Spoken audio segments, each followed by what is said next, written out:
và nhân ca luôn như lai cánh sụp bay bên lại kỳ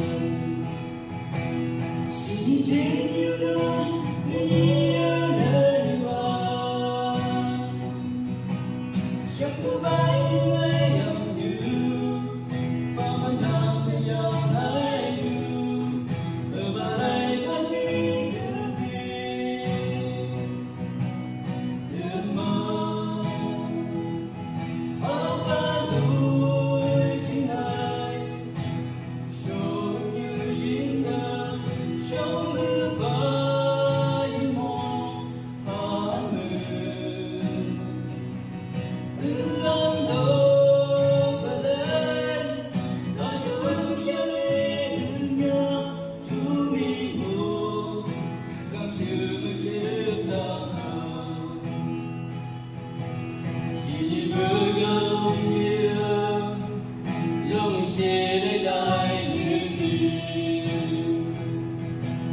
lòng lý cơ chỉ ở đây qua ta không như em cười chỉ ta đang có chỉ để ước cơ đâu vì mong vẫn lắm được mong nhớ đâu ở ba lối chính ai giống như chiến đơn trong nước bay mong hát mừng ước âm thầm ở đây ta cho vẫn sẽ đi thương nhau cho mi buồn càng sự ngừng chết ta ở đâu như một nghìn năm cơ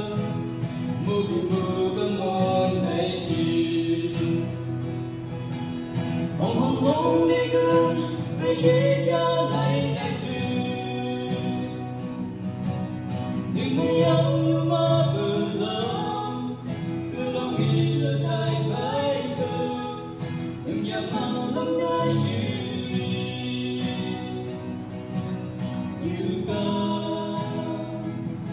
ở ba lối chính ai giống như chiến đơn trong nước bay mong hát mừng ước âm thầm ở đây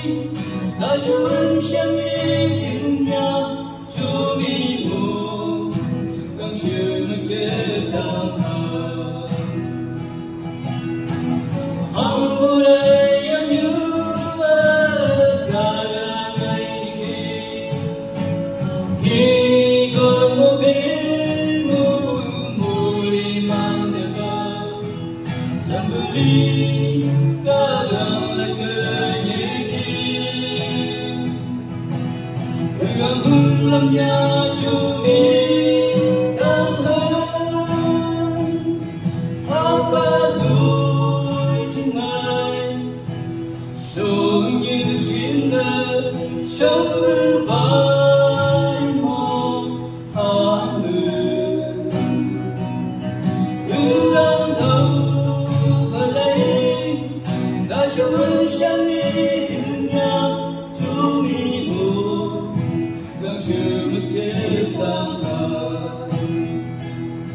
chú mi buồn càng sự mất chết